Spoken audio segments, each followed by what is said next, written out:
ಭ್ರಕುಟಿಯ ಹಿಡಿದು ನಿಟಿಲ ನಯನನ ಬೆರೆದಳು ಅಕ್ಕ ಮಹಾದೇವಿ, ಶಿಖಾಚಕ್ರವಿಡಿದು ಶಿವನ ಬೆರೆದಳು ಅಕ್ಕ ನಾಗಾಯಿ, ಪಶ್ಚಿಮ ಚಕ್ರವಿಡಿದು ಪರಮನಾದಳು ಕೂಡಲ ಸಂಗನ ಮರಳು ಮಗಳು ನೀಲಲೋಚನೆ. ಈ ವಚನವನ್ನು ಬಸವಣ್ಣನವರು ಉದ್ಧರಿಸಿ ಯಾವ ಹೆಣ್ಣಿನ ಮಹತ್ವವನ್ನು ಎತ್ತಿ ತೋರಿಸ್ತಾರೆ. ಹೆಣ್ಣಿನ ಮಹತ್ವ ಎತ್ತಿ ತೋರಿಸ್ತಾರೆ ಅಂತಂದರೆ ಇಲ್ಲದ್ದನ್ನು ಅವರು ಹೇಳೋದಿಲ್ಲ, ಅವರು ಸಾಧಿಸಿರುವಂಥ ಆ ಘಟ್ಟ, ಆ ಒಂದು ಮಟ್ಟ ಅವರು ತಿಳಿಸಿ ಹೇಳ್ತಾರೆ.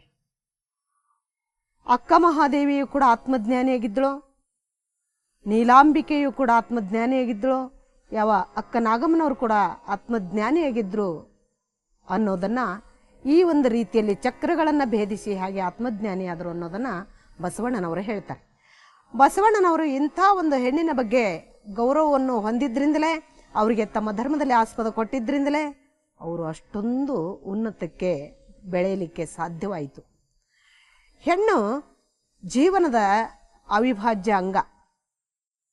ಯಾವ ಪುರುಷನ ಅರ್ಧಾಂಗಿ ಅಂತ ತಿಳ್ಕೊಂಡು ಕರೀತಾರಲ್ಲ, ಪುರುಷನ ಅರ್ಧಾಂಗಿ ಅಂತಂದರೆ ಪುರುಷನ ಸಮಸಮವಾದಂಥ ಒಂದು ಭಾಗವುಳ್ಳವಳು ಅವಳು ಕೂಡ. ಆದರೆ ಅವಳ ಒಂದು ಸ್ವಭಾವ, ಅವಳಲ್ಲಿರುವಂಥ ಕೆಲವೊಂದು ವಿಷಯಗಳು ಪುರುಷನಕ್ಕಿಂತಲೂ ಭಿನ್ನವಾಗಿರ್ಬೋದು. ಆದರೆ ಸ್ತ್ರೀಯಲ್ಲಿ ಇರುವಂಥ ಸಮರ್ಪಣಾ ಭಾವ, ಸ್ತ್ರೀಯಲ್ಲಿರುವಂಥ ವಿಧೇಯತೆ, ಸ್ತ್ರೀಯಲ್ಲಿರುವಂಥ ಆ ಒಂದು ಚಾಕಚಕ್ಯತೆ, ಅವಳಲ್ಲಿರುವಂಥ ಒಂದು ಮೃದು ಸ್ವಭಾವ ಏನಿದೆ ಅದು ಮುಖ್ಯವಾಗಿಯೂ ಆಧ್ಯಾತ್ಮಕ್ಕೆ ಬೇಕಾಗಿರುವಂಥದ್ದು. ಆಧ್ಯಾತ್ಮದಲ್ಲಿಯೂ ಕೂಡ ಅಹಮ್ಮನ್ನು ಬಿಟ್ಬಿಟ್ಟು ಕಿಂಕರನಾಗಿರುವಂಥದ್ದು ಇದು ಆಧ್ಯಾತ್ಮಿಕ ಮೂಲ ಲಕ್ಷಣ. ಸರ್ವರು ಕೂಡ ಅಹಮ್ಮನ್ನು ಮರೆತುಬಿಟ್ಟು ಅವನು ದಾಸೋಹಂ ಭಾವವನ್ನು ತಳೆದಾಗಲೇ ಅವನು ಆಧ್ಯಾತ್ಮಿಕ ಮಾರ್ಗದಲ್ಲಿ ನಡಿಲಿಕ್ಕೆ ಸಾಧ್ಯ.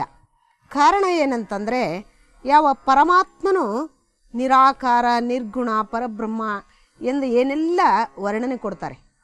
ಆದರೆ ಆ ಪರಮಾತ್ಮನು ಅಂಥ ನಿರ್ಮಲವಾಗಿರುವಂಥ, ನಿರಂಜನವಾಗಿರುವಂಥ ವಸ್ತು ಆಗಿರೋದ್ರಿಂದ, ಅವನ ಅಂಶವೇ ಆತ್ಮರೂಪದಲ್ಲಿ ನಮ್ಮಲ್ಲಿರೋದ್ರಿಂದ ನಾವು ಆ ಆತ್ಮರೂಪವನ್ನು ಅರ್ಥ ಮಾಡಿಕೊಳ್ಳಬೇಕಾದ್ರೆ ನಮ್ಮ ಶರೀರ ಭಾವವನ್ನು ಅಂದರೆ ಅಹಮ್ಮನ್ನು ನಾವು ಮರೆತಿರಬೇಕು.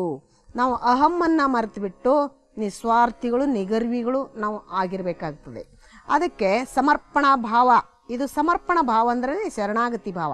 ಶರಣಾಗತಿ ಭಾವ ಮುಖ್ಯವಾಗಿ ಇರಬೇಕಾದುದರಿಂದಲೇ ಅಂಥ ಒಂದು ಪರಮಾತ್ಮನಿಗೆ ಶರಣಾದವರನ್ನು ಶರಣ ಅಂತ ಕರೆದ್ರು ಬಸವಣ್ಣನವರು. ಅಂಥ ಒಂದು ಶರಣ ಸ್ಥಿತಿ ಅದು ಮುಖ್ಯವಾಗಿ ಹೆಣ್ಣು ಮಕ್ಕಳಲ್ಲಿ ಸ್ವಭಾವತವಾಗಿ ಬಂದಿರ್ತದೆ.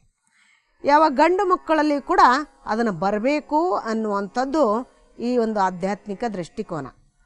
ಗಂಡು ಮಕ್ಕಳು ಕೂಡ ಶರಣಸತಿ ಲಿಂಗಪತಿ ಅದಕ್ಕೆಂತಲೇ ಹೇಳಿದ್ದು. ಅದಕ್ಕೆ ಇವನು ಸತಿಭಾವದಿಂದ, ಸಮರ್ಪಣಾ ಭಾವದಿಂದ ಆ ಪರಮಾತ್ಮನಿಗೆ ಸಮರ್ಪಣೆ ಮಾಡಿಕೊಂಡಿರಬೇಕು, ಶರಣಾಗತನಾಗಿರಬೇಕು ಅಂತ. ಅದಕ್ಕೆ ಅಂಥ ಒಂದು ಹೆಣ್ಣು ಈ ಒಂದು ಸೃಷ್ಟಿಯಲ್ಲಿ ಪರಿಪೂರ್ಣವಾಗಿರುವಂಥ ಹಕ್ಕು, ಸ್ವಾತಂತ್ರ್ಯ ಪಡೀಲಿಲ್ಲ. ಯಾಕಂತ ಕೇಳಿದರೆ ಅವಳ ಒಂದು ದೈಹಿಕ ಬಲದ ಜೊತೆಗೆ ಮಾನಸಿಕ ಬಲವು ಕೂಡ, ಬೌದ್ಧಿಕ ಬಲವು ಕೂಡ ಮೊಟಕುಗೊಳಿಸಲ್ಪಟ್ಟು ಕುಬ್ಜಳಾಗಿ ಆಕೆ ಬೆಳೆದಳು. ಕಾರಣ ಏನು ಅಂತಂದರೆ ಆಕೆಗೆ ಹೊರಗಿನ ವ್ಯವಹಾರವನ್ನು ಗೊತ್ತು ಮಾಡಿಕೊಡದೆ ಆಕೆ ಹಡಿಯುವ ದುಡಿಯುವ ಯಂತ್ರ ಅಂತ ತಿಳ್ಕೊಂಡು ಮನೆಯೊಳಗೆ ಇಟ್ಟುಬಿಟ್ರು. ಅಂಥ ಒಂದು ಹೆಣ್ಣು ಯಾವ ಪುರುಷನ ಆಜ್ಞಾವರ್ತಿಯಾಗಿ ಅವನು ಹೇಳಿರುವಂಥದ್ದನ್ನು ಕೇಳ್ಕೊಳ್ತಾ, ಯಾವ ಮಕ್ಕಳನ್ನು ಹೆರ್ತಾ, ಮಕ್ಕಳನ್ನು ಸಾಕ್ತಾ, ಅವಳು ತನ್ನ ಜೀವನದಲ್ಲಿ ಆಕೆ ಕುಬ್ಜಳಾಗಿ ಬಿಟ್ಲು.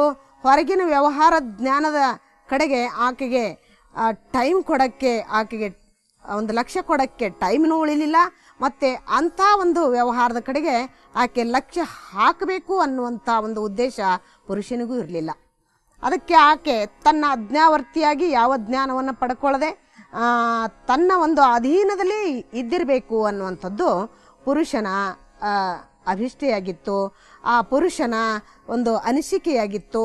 ಆದ್ದರಿಂದ ಪುರುಷ ಹೆಣ್ಣನ್ನು 4 ಗೋಡೆಗಳ ಮಧ್ಯದಲ್ಲಿಯೇ ಇಟ್ಟು ಅವಳನ್ನು ತನ್ನ ಉಪಯೋಗಕ್ಕೆ ಎಷ್ಟು ಬೇಕೋ ಅಷ್ಟನ್ನು ಉಪಯೋಗಿಸಿಕೊಂಡು, ಯಾವಳಾದರೂ ಒಬ್ಬಳು ಜ್ಞಾನಿ ಹೆಣ್ಣುಮಗಳಿದ್ರೆ, ರೀ ನಾನು ಅದನ್ನು ಮಾಡ್ತೀನಿ, ಅದನ್ನು ನೋಡ್ತೀನಿ, ನಿಮ್ಮ ಜೊತೆಗೆ ಬರ್ತೀನಿ ಅಂತ ತಿಳ್ಕೊಂಡು ಹೇಳಿದಾಗ, ಲೇ ನಿನಗೇನು ತಿಳಿಯುತ್ತೆ, ಸುಮ್ಮನೆ ಮನ್ಯಾಗ ಕುಂತ್ಕೊಳ್ಳು, ನಿನಗದೆಲ್ಲ ಗೊತ್ತಾಗೋದಿಲ್ಲ, ನಿನಗದೆಲ್ಲ ತಿಳಿಯೋದಿಲ್ಲ ಅಂತ ತಾನು ಹೊರಗಿನ ವ್ಯವಹಾರದಲ್ಲಿ ತೊಡಗಿಸಿಕೊಂಡು ಈ ಒಂದು ಪೇಪರ್ಗಳನ್ನು ಪೇಪರ್ಗಳನ್ನು ಓದೋದಾಗಲಿ, ಇನ್ನೊಬ್ಬರ ಜೊತೆಗೆ ಚರ್ಚೆ ಮಾಡೋದಾಗಲಿ, ಇನ್ನೊಬ್ಬರ ಒಂದು ಬೆಟ್ಟಿಗೆ ಹೋಗಿ ಒಂದು ಜ್ಞಾನವನ್ನು ತಿಳ್ಕೊಳ್ಳೋದಾಗಲಿ, ಈ ರೀತಿ ವ್ಯಾಪಕವಾಗಿ ವ್ಯವಹಾರದಲ್ಲಿ ತೊಡಗಿಸಿಕೊಂಡು ಯಾವ ಪುರುಷನ ಒಂದು ಬುದ್ಧಿ ಅದು ಡೆವಲಪ್ ಆಯಿತು, ಅದು ಒಂದು ಸಮಾಜದಲ್ಲಿ ಬಹಳಷ್ಟು ರೀತಿಯಲ್ಲಿ ಒಂದು ಶಕ್ತಿಯನ್ನು ಪಡ್ಕೊಂಡು ಅವನು ಧರ್ಮದಲ್ಲಿ ಕೂಡ ಅಧ್ಯಾತ್ಮದಲ್ಲಿ ಕೂಡ ಶಕ್ತ ಅನ್ನಿಸ್ಕೊಳ್ಳೋ ಮಟ್ಟಿನಲ್ಲಿ ಅವನು ಬೆಳೆದು ಬಿಟ್ಟ.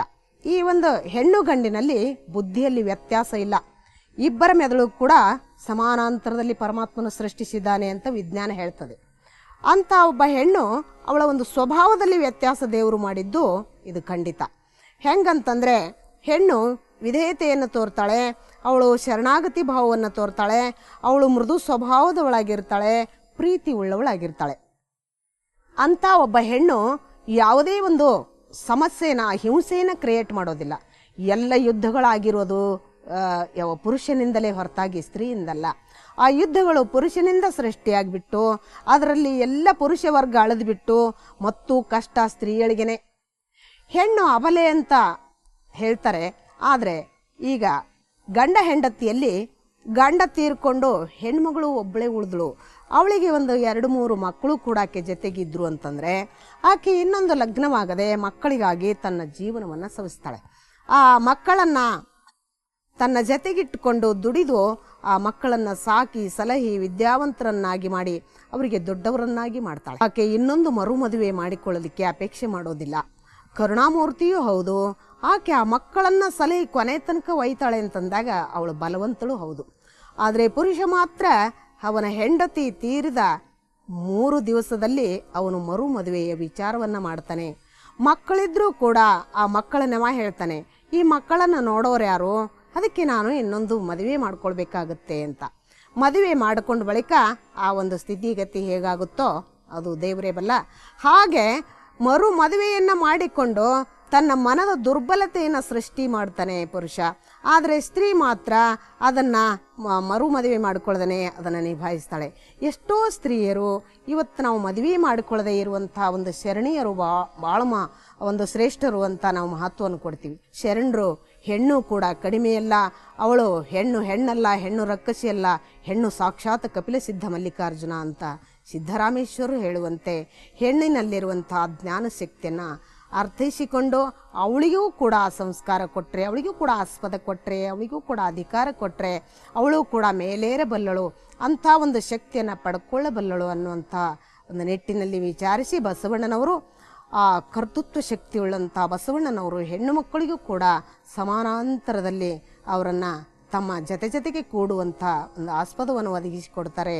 ಅವರಿಗೂ ಕೂಡ ಈ ಧರ್ಮವನ್ನು ಆಚರಣೆ ಮಾಡುವಂಥದ್ದು ಅಧಿಕಾರ ಕೊಡೋದಷ್ಟೇ ಅಲ್ಲ, ಅವರು ಲಿಂಗ ದೀಕ್ಷೆಯನ್ನು ಮಾಡುವಂಥ ಅಧಿಕಾರವನ್ನು ಬಸವಣ್ಣನವರು ಕೊಟ್ಟರು. ಅದಕ್ಕೆ ಹಡಪದ ಅಪ್ಪಣ್ಣನ ಹೆಂಡತಿ ಲಿಂಗಮ್ಮ ಆಕೆ ದೀಕ್ಷೆಯನ್ನು ಮಾಡ್ತಿದ್ದಳು. ನೋಡ್ರಿ, ಹಡಪದ ಅಪ್ಪಣ್ಣನ ಹೆಂಡತಿ ಅಂದರೆ ನಾವು ತಿಳಿದಂತೆ ಕೆಳಗಿನ ಒಂದು ಕುಲದವಳು. ಅಂಥವಳು ಕೂಡ ಅಷ್ಟು ಮೇಲಕ್ಕೇರ್ಬಿಟ್ಟು ದೀಕ್ಷೆಯನ್ನು ಮಾಡ್ತಾಳೆ. ಅಂಥ ಹಡಪದ ಅಪ್ಪಣ್ಣನ ಹೆಂಡತಿ ಲಿಂಗಮ್ಮನವರು ಎಂಥ ಒಂದು ಮಹಾಜ್ಞಾನಿಯಾಗಿದ್ದರು ಅಂತಂದರೆ ಅವರು ಆ ಒಂದು ಲಿಂಗ ದೀಕ್ಷೆಯನ್ನು ಎಲ್ಲರಿಗೂ ಕೊಡುವಂಥವರಾಗಿದ್ದರು. ಗುರು ರೂಪದಲ್ಲಿ ಅವರು ಕಾಣಿಸಿಕೊಂಡ್ರು. ಲಿಂಗಮ್ಮನ ಒಂದು ವಚನಗಳಿಗೆ ಬೋಧನೆ ವಚನಗಳು ಅಂತ ಕರೀತಾರೆ ಇವತ್ತು. ಅಂಥ ಆತ್ಮ ಸಾಕ್ಷಾತ್ಕಾರದ ವಚನಗಳನ್ನು ಲಿಂಗಮ್ಮನವರು ನಮಗೆ ಕೊಡ್ತಾರೆ. ಹಾಗೆಯೇ ನೀಲಾಂಬಿಕೆ ತಾಯಿಯವರು, ಅಕ್ಕನಾಗಮ್ಮನವರು, ಇವತ್ತು ಅಕ್ಕ ಮಹಾದೇವಿಯವರು, ಇಂಥ ಅನೇಕ ದಿಗ್ಗಜ ಶರಣೆಯರು ದೀಕ್ಷೆಯನ್ನು ಮಾಡ್ತಾಯಿದ್ರು ಅನುಭವ ಮಂಟಪದಲ್ಲಿ. ಆ ಉನ್ನತ ಸ್ಥಾನವನ್ನು ಅನುಭವ ಮಂಟಪ ಮಾತ್ರ ಒದಗಿಸಿಕೊಟ್ಟಿತು. ಆದರೂ ಕೂಡ ಇನ್ನೂ ಅವರಿಗೆ ಟೈಮ ಅಲ್ಲಿ ಪೂರೈಸಲಿಲ್ಲ, ಸಾಲಲಿಲ್ಲ ಅಂತ ನಾವು ಹೇಳ್ಬೋದು. ಯಾಕಂತ ಕೇಳಿದರೆ ಇನ್ನೂ ಒಂದು ಪೀಠವನ್ನು ಮಾಡಿ ಅಕ್ಕ ಮಹಾದೇವಿಯನ್ನು ಕೂಡ ಪೀಠಕ್ಕೆ ಏರಿಸೋದಾಗಲಿ ಅಥವಾ ಇನ್ನೂ ಅನೇಕ ರೀತಿಯಿಂದ ಆ ಹೆಣ್ಣನ್ನು ಒಂದು ಮಟ್ಟದಲ್ಲಿ ನಿಲ್ಲಿಸುವಂಥ ಒಂದು ಕಾರ್ಯ ನಡಿಬೇಕಾಗಿತ್ತು. ಅದಕ್ಕೆ ಕಲ್ಯಾಣದ ಒಂದು ಕ್ರಾಂತಿ ಆಗಿಬಿಡ್ತು. ಅದಕ್ಕೆ ಅಂಥ ಒಂದು ಬಸವಣ್ಣನವರ ಆ ಒಂದು ಕನಸು, ಆ ಒಂದು ಗೇಣಿಕೆ, ಬಸವಣ್ಣನವರ ಆ ಒಂದು ಆಶಯ ಪೂರ್ಣವಾಗಿ ನೆರವೇರಿಸಿದರು ನಮ್ಮ ಲಿಂಗಾನಂದ ಅಪ್ಪಾಜಿಯವರು. ಅಂಥ ಒಂದು ಸ್ತ್ರೀ ಜಗದ್ಗುರು ಮಾತೆ ಮಹಾದೇವಿಯವರನ್ನು ಕೂಡಿಸಿ ಸ್ತ್ರೀ ಜಗದ್ಗುರುವನ್ನಾಗಿ ಮಾಡಿದರು. ಅದನ್ನು ಇವತ್ತು ನಾವು ಸ್ಮರಿಸಿಕೊಳ್ಳಲೇಬೇಕು. ಆ ನಿಟ್ಟಿನಲ್ಲಿ ಇವತ್ತು ಎಲ್ಲ ಶರಣೆಯರು ಕೂಡ ಒಂದು ವೇದಿಕೆಯ ಮೇಲೆ ಹೋಗಿ ಮಾತನಾಡುವಂಥ ಒಂದು ಅಧಿಕಾರ ಯಾಕೆ ಬಂತು ಇವತ್ತಂತ ಕೇಳಿದ್ರೆ, ಮೊದಲಿಗೆ ಅಕ್ಕ ಮಹಾದೇವಿಯವರು ಅನುಭವ ಮಂಟಪವನ್ನು ರಚಿಸಿ ಬಸವಣ್ಣನವರು ಮಾಡಿರುವಂತಹ ಒಂದು ಕಾರ್ಯದಿಂದ ತದನಂತರದಲ್ಲಿ ಎಷ್ಟೋ ದಿವಸ ಗ್ಯಾಪ್ ಆಯಿತು, ಜನ್ರೇಷನ್ ಗ್ಯಾಪ್ ಆಗಿಬಿಟ್ಟು ಮತ್ತೆ ಅದನ್ನು ಯಾವ ಲಿಂಗಾನಂದ ಪರಮ ಪೂಜ್ಯ ಸದ್ಗುರು ಲಿಂಗಾನಂದ ಅಪ್ಪಾಜಿಯವರು ಯಾವ ಮಹಾಜಗದ್ಗುರು ಮಾತೆ ಮಹಾದೇವಿಯವರನ್ನು ಜಗದ್ಗುರುವಾಗಿ ಮಾಡಿ ಎಲ್ಲೆಡೆಗೂ ಕೂಡ ಶರಣೆಯರ ಒಂದು ಸಂಕುಳ ಬೆಳೆಯುವಂತೆ ಮಾಡಿದರು. ಎಲ್ಲೆಡೆಗೂ ಕೂಡ ಇವತ್ತು ಅವರು ಕೂಡ ಸಮರ್ಥವಾಗಿ ಪ್ರವಚನವನ್ನು ನೀಡುವಂಥ ಶಕ್ತಿ ಅವರಿಗೂ ಕೂಡ ಬರುವಂತೆ ಪ್ರೇರೇಪಣೆ ನೀಡಿದರು.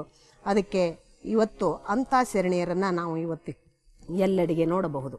ಹಾಗೆ ಹೆಣ್ಣು ಒಂದು ಧರ್ಮವನ್ನು ಸೃಷ್ಟಿ ಮಾಡಿದರೆ ಹೇಗಿರಬಲ್ಲದು ಅಂತ, ಅದು ಶರಣಾಗತಿ ಭಾವದಿಂದ ಕೂಡಿರುವಂಥದ್ದು, ಅದು ವಿಧೇಯತೆಯಿಂದ ಕೂಡಿರುವಂಥದ್ದು, ಅದು ಬಹಳ ಮೃದುತ್ವದಿಂದ ಕೂಡಿರುವಂಥದ್ದು, ನಿಜವಾದ ಆಧ್ಯಾತ್ಮಕ್ಕೆ ಬೇಕಾಗಿರುವಂಥ ಆ ಸದ್ಗುಣದಿಂದ ಕೂಡಿರುವಂಥದ್ದು ಆಗಿರಲಿಕ್ಕೆ ಸಾಧ್ಯ. ಆದರೆ ಕೆಲವು ಹೆಣ್ಣು ಮಕ್ಕಳು ಹಾಗೆ ವಿನಯ ಪ್ರೀತಿಪೂರ್ಣವಾಗಿರುವಂಥ ಸ್ವಭಾವ ಇರೋದಿಲ್ಲಲ್ರಿ ಅಂತ ನೀವು ಅನ್ಬೋದು. ಆ ಹೆಣ್ಣುಮಗಳು ಇವತ್ತೇನಾಗಿದೆ ಅಂತಂದರೆ, ಅಂಥ ಸಂದರ್ಭಕ್ಕನುಸಾರವಾಗಿ ಅವಳಿಗೆ ನೀಡುವಂಥ ಒಂದು ಬಿಗಿ ಬಂಧನದಲ್ಲಿ, ಅವಳಿಗೆ ಕೊಡುವಂಥ ಒಂದು ಹಿಂಸೆಯಲ್ಲಿ ಆಕೆ ಇವತ್ತು ವ್ಯಗ್ರಳಾಗಿದ್ದಾಳೆ, ರೊಚ್ಚಿಗೆದ್ದಿದ್ದಾಳೆ. ಅವಳ ಸ್ವಭಾವ ಬದಲಾಗಿ ಇವತ್ತು ಆ ರೀತಿಯಲ್ಲಿ ಆಕೆ ವರ್ತಿಸಲಿಕ್ಕೆ ಕಾರಣ ಇರಬಹುದು ಅಂತ ನಾನು ಹೇಳ್ತೇನೆ. ಅಂಥ ಒಂದು ಹೆಣ್ಣು ಯಾವ 12ನೇ ಶತಮಾನದಲ್ಲಿ ಪರಿಪೂರ್ಣವಾಗಿ ಮಿಂಚುತ್ತಾಳೆ. ಇವತ್ತು ನಾವು ವಿಜ್ಞಾನದಲ್ಲಿಯೂ ಕೂಡ ಅಂಥ ಹೆಣ್ಣನ್ನು ಮುಂದುವರೆದಿರುವಂಥದ್ದು ನಾವು ನೋಡಬಹುದು. ಯಾವುದೇ ಕ್ಷೇತ್ರದಲ್ಲಿ ತಗೊಂಡ್ರೂ ಕೂಡ ಹೆಣ್ಣು ಯಾವ ಪುರುಷನ ಸಮಾನಾಂತರದಲ್ಲಿ ಆ ಒಂದು ಕಾರ್ಯವನ್ನು ಅವರಂತೆಯೇ ನಿರ್ವಹಿಸಲಿಕ್ಕೆ ಶಕ್ತಳು ಅಂತ ಅನ್ನೋದನ್ನು ನಾವು ಇವತ್ತು ಕಾಣಬಹುದು. ಅದಕ್ಕಂಥ ಒಂದು ಹೆಣ್ಣಿನ ಕಾರ್ಯವನ್ನು ನಾವೆಲ್ಲ ಇವತ್ತು ಕೂಡ ಗುರುತಿಸಬೇಕು. ಅವಳನ್ನು ಕೂಡ ನಾವು ನಮ್ಮ ಜೊತೆಗೆ ಒಂದು ಆಸ್ಪದವನ್ನು ಕೊಟ್ಟು ಸ್ತ್ರೀ ಪುರುಷ ಅನ್ನುವಂಥ ಭೇದ ಕಳೆದುಬಿಟ್ಟು ಅಧ್ಯಾತ್ಮದಲ್ಲಿ ಆ ಭೇದ ಬೇಡ. ಯಾಕಂತ ಕೇಳಿದರೆ ಈ ಲಿಂಗ ಭೇದ ಏನೋ ಒಂದು ಲೌಕಿಕದಲ್ಲಿ ಅಲ್ಪ ಸ್ವಲ್ಪ ಬರಬಹುದೇನೋ, ಆದರೂ ಕೂಡ ಈ ಒಂದು ಆಧ್ಯಾತ್ಮಿಕದಲ್ಲಿ ಹೆಣ್ಣು ಗಂಡು ಅನ್ನುವಂಥ ಭೇದ ಭಾವಕ್ಕೆ ಆಸ್ಪದವೇ ಇಲ್ಲ. ಈ ಲೌಕಿಕದಲ್ಲಿ ಕೂಡ ಅವಳಿಗೆ ಗೌರವ ಸಲ್ಲಬೇಕು, ಅಲ್ಲಿಯೂ ಕೂಡ ಆಕೆಗೆ ಮನ್ನಣೆ ಸಲ್ಲಬೇಕು, ಅಲ್ಲಿಯೂ ಕೂಡ ಆಕೆ ಬುದ್ಧಿಯ ಮಟ್ಟವನ್ನು ಅರ್ಥೈಸಿಕೊಂಡು ಆಕೆ ಜೊತೆಗೆ ವ್ಯವಹಾರ ನಡೀಬೇಕು. ಈ ರೀತಿ ಇವತ್ತು ಹೆಣ್ಣಿನ ಒಂದು ದುರ್ದಶೆ ನಾವೆಲ್ಲ ನೋಡ್ತಾ ಇದ್ದೀವಿ. ಅಂಥದ್ದು ಇವತ್ತು ಆಗ್ತಾ ಇದೆ ಅಂತಂದರೆ, ಇಂಥ ನಮ್ಮ ಬಸವನಾಡಿನಲ್ಲಿ ಅಂಥ ಹೆಣ್ಣಿಗೆ ಇಂಥ ಒಂದು ದುರ್ದಶೆ, ಹಿಂಸೆ, ಬಲಾತ್ಕಾರ ಇಂಥವೆಲ್ಲ ಆಗ್ತಾ ಇರೋದನ್ನು ನೋಡಿದರೆ, ಯಾವ ಬಸವಣ್ಣನವರ ಈ ವಚನಾರ್ಥ, ಬಸವಣ್ಣನವರ ಈ ಕಾರ್ಯದ ಒಂದು ಮನವರಿಕೆ ಅವರಿಗೆ ಎಳ್ಳಷ್ಟೂ ಆಗಿಲ್ಲ ಅಂತ ಅನ್ಬೇಕಾಗ್ತದೆ. ಅದಕ್ಕಂತಲೇ ಇವತ್ತಿನ ಈ ಬಸವವಾಹಿನಿ ಆ ಒಂದು ನಿಟ್ಟಿನಲ್ಲಿ ಬಸವಣ್ಣನವರ ವಿಚಾರಗಳು ಎಂಥವು, ಯಾವುವು, ಯಾವ ನಿಟ್ಟಿನಲ್ಲಿ ಸುಧಾರಣೆಯನ್ನು ಮಾಡಿದರು, ಹೇಗೆ ಅವರು ತಮ್ಮ ಒಂದು ಜೀವನದಲ್ಲಿ ಎಲ್ಲರಿಗೂ ಕೂಡ ಅಧಿಕಾರ, ಒಂದು ಸ್ವಾತಂತ್ರ್ಯ, ಎಲ್ಲರಿಗೂ ನೆಮ್ಮದಿ, ಶಾಂತಿ ಸಿಗುವಂತೆ ಹೇಗೆ ವ್ಯವಹರಿಸಿದರು ಅನ್ನೋದನ್ನು ನಾವೆಲ್ಲರೂ ಇವತ್ತು ಅರ್ಥ ಮಾಡಿಕೊಳ್ಬೇಕಾಗಿದೆ. ಆವಾಗಲೇ ನಾವು ಶರಣ ಅನ್ನಿಸಿಕೊಳ್ಳಕ್ಕೆ ಸಾಧ್ಯ ಇದೆ. ಶರಣ ಅನ್ನಿಸಿಕೊಳ್ಳಕ್ಕೆ ನಾವು ಯೋಗ್ಯರಾಗ್ತೀವಿ. ಅದಕ್ಕೆ ಸ್ತ್ರೀಯಲ್ಲಿ ಸ್ವಲ್ಪ ನೈತಿಕ ಬದಲಾವಣೆ ತರೋದು, ಪುರುಷರಲ್ಲಿಯೂ ಸ್ತ್ರೀ ಕೀಳ ಅಂತ ಅನ್ನುವಂಥದ್ದನ್ನು ಭಾವನೆ ಅಳಿಸಿಬಿಟ್ಟು ಸ್ತ್ರೀಯು ಕೂಡ ನಮ್ಮ ಸಮಾನ ಇದ್ದಾಳೆ ಅನ್ನುವಂಥ ಭಾವ ಅಲ್ಲಿ ಅವರಲ್ಲಿ ತರೋದು. ಇದನ್ನು ನಾವು ಈ ಒಂದು ಶರಣ ಸಾಹಿತ್ಯದ ಮುಖಾಂತರ, ಬಸವಾದಿ ಪ್ರಮಥರ ವಚನಗಳ ಮುಖಾಂತರ ಅದನ್ನು ನಾವು ಜನಮನದಲ್ಲಿ ಆ ಬದಲಾವಣೆಯನ್ನು ತರಲಿಕ್ಕೆ ಸಾಧ್ಯ ಇದೆ. ಅದಕ್ಕೆ ಎಲ್ಲರೂ ಕೂಡ ಆ ನಿಟ್ಟಿನಲ್ಲಿ ನಾವೆಲ್ಲ ವಿಚಾರ ಮಾಡೋಣ. ಪ್ರತಿಯೊಬ್ಬರೂ ಕೂಡ ಆ ಕಡೆಗೆ ಗಮನವಿಟ್ಟು ನಮ್ಮ ಕೈ ಕೂಡಿಸೋಣ ಅಂತ ಹೇಳ್ತಾ ಎಲ್ಲರಿಗೂ ಶರಣ.